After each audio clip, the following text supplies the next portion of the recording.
The Last Leaf. Many artists lived in the Greenwich Village area of New York. Two young women named Sue and Johnsy shared a studio apartment at the top of a 3-story building. Johnsy's real name was Joanna. In November, a cold, unseen stranger came to visit the city. This disease, pneumonia, killed many people. Johnsy lay on her bed, hardly moving. She looked through the small window. She could see the side of the brick house next to her building.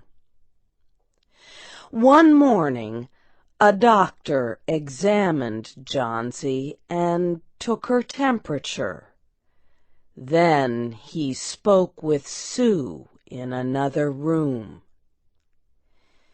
"She has one chance in, let us say, 10, he said, "and that chance is for her to want to live. Your friend has made up her mind that she is not going to get well. Has she anything on her mind?" She wanted to paint the Bay of Naples in Italy some day, said Sue. "Paint?" said the doctor. "Bosh! Has she anything on her mind worth thinking twice? A man, for example?" "A man?" said Sue. "Is a man worth—" "But no, doctor, there is nothing of the kind." "I will do all that science can do," said the doctor, "but whenever my patient begins to count the carriages at her funeral, I take away 50% from the curative power of medicines." After the doctor had gone, Sue went into the workroom and cried. Then she went to Johnsy's room with her drawing board, whistling ragtime. Johnsy lay with her face toward the window. Sue stopped whistling, thinking she was asleep. She began making a pen and ink drawing for a story in a magazine. Young artists must work their way to art by making pictures for magazine stories. Sue heard a low sound, several times repeated. She went quickly to the bedside. Johnsy's eyes were open wide. She was looking out the window and counting backward. 12, she said, and a little later, 11, and then 10, and 9, and then 8 and 7, almost together. Sue looked out the window. What was there to count? There was only an empty yard and the blank side of the house 7 meters away. An old ivy vine, going bad at the roots, climbed halfway up the wall. The cold breath of autumn had stricken leaves from the plant until its branches, almost bare, hung on the bricks. "What is it, dear?" asked Sue. "6," said Johnsy quietly. "They're falling faster now. 3 days ago there were almost 100. It made my head hurt to count them. But now it's easy. There goes another one. There are only 5 left now." "5 what, dear?" asked Sue. "Leaves on the plant. When the last one falls, I must go too. I've known that for 3 days. Didn't the doctor tell you?" "Oh, I never heard of such a thing," said Sue. "What have old ivy leaves to do with your getting well? And you used to love that vine. Don't be silly. Why, the doctor told me this morning that your chances for getting well real soon were— let's see exactly what he said. He said the chances were 10 to 1. Try to eat some soup now, and let me go back to my drawing so I can sell it to the magazine and buy food and wine for us." "You needn't get any more wine," said Johnsy, keeping her eyes fixed out the window. "There goes another one. No, I don't want any soup. That leaves just 4. I want to see the last one fall before it gets dark. Then I'll go too." "Johnsy, dear," said Sue, "will you promise me to keep your eyes closed and not look out the window until I'm done working? I must hand those drawings in by tomorrow." "Tell me as soon as you have finished," said Johnsy, closing her eyes and lying white and still as a fallen statue. "I want to see the last one fall. I'm tired of waiting. I'm tired of thinking. I want to turn loose my hold on everything and go sailing down, down, just like one of those poor, tired leaves." "Try to sleep," said Sue. "I must call Mr. Behrman up to be my model for my drawing of an old miner. Don't try to move until I come back." Old Behrman was a painter who lived on the ground floor of the apartment building. Behrman was a failure in art. For years he had always been planning to paint a work of art, but had never yet begun it.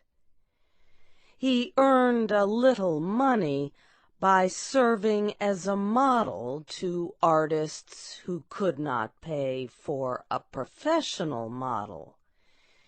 He was a fierce little old man who protected the 2 young women in the studio apartment above him. Sue found Bearman in his room. In one area was a blank canvas that had been waiting 25 years for the first line of paint. Sue told him about Johnsy and how she feared that her friend would float away like a leaf. Old Bearman was angered at such an idea. "Are there people in the world with the foolishness to die because leaves drop off a vine? Why do you let that silly business come in her brain?" "She is very sick and weak," said Sue, "and the disease has left her mind full of strange ideas." "This is not any place in which one so good as Miss Johnsy shall lie sick," yelled Bearman. "Some day I will paint a masterpiece, and we shall all go away." Johnsy was sleeping when they went upstairs. Sue pulled the shade down to cover the window. She and Bearman went into the other room. They looked out a window fearfully at the ivy vine. Then they looked at each other without speaking. A cold rain was falling, mixed with snow. Bearman sat and posed as the miner. The next morning Sue awoke after an hour's sleep.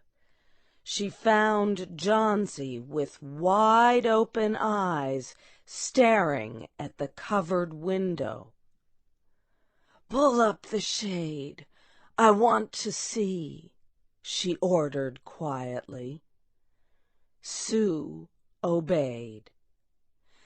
After the beating rain and fierce wind that blew through the night, there yet stood against the wall one ivy leaf.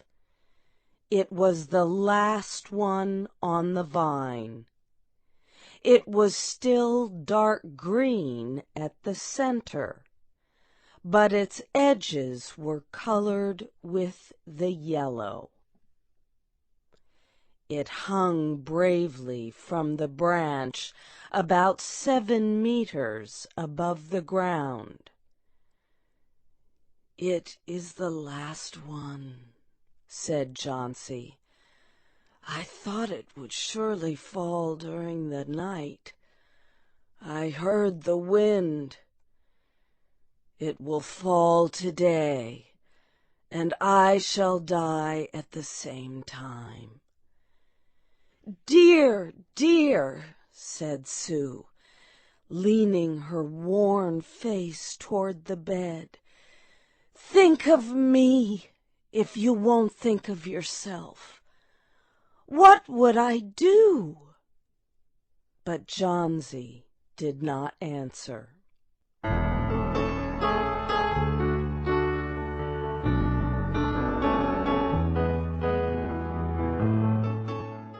The next morning, when it was light, Johnsy demanded that the window shade be raised.